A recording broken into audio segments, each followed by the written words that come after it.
můžete nám přiblížit, jak celý den závodu vlastně probíhal? A co... Provozík 135 rovný. To je skvělý. Tak ještě jednou.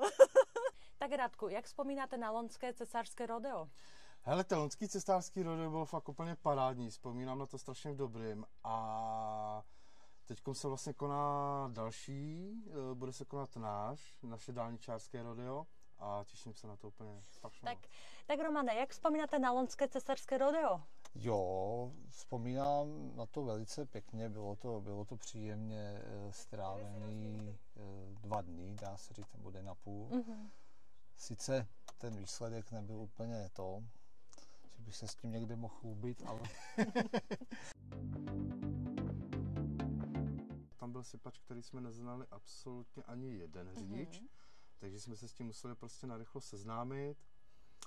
A jinak jakoby ta technika je úplně stejná, co se týče těch radlic, sypacích nástaveb a toho všeho. A jaký to byl sypač? Sypač, tuším, to byl MAN a bylo to v automatu a to nás překvapilo úplně všechny.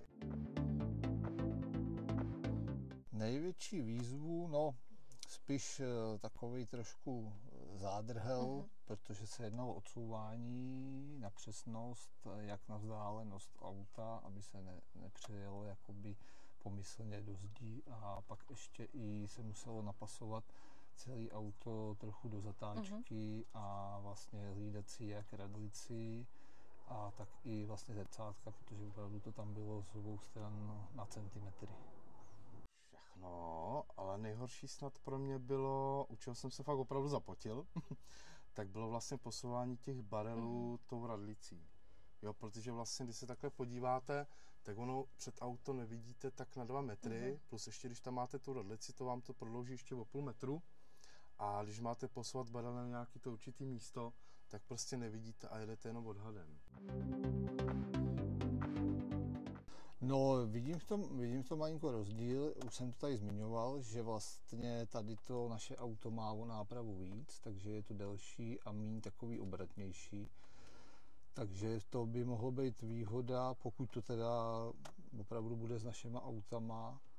Asi určitě, protože většina SSUD mají stejný auta, stejný typy značek, takže myslím si, že jednodušší to v tom určitě bude. Hele, říká mi to takhle něco jenom, tuším z nějakých videí, že to je nějaká řidička nákladních automobilů? Tak vám jenom prozradíme, že je to moc hezká ženská. Tak to souhlasím.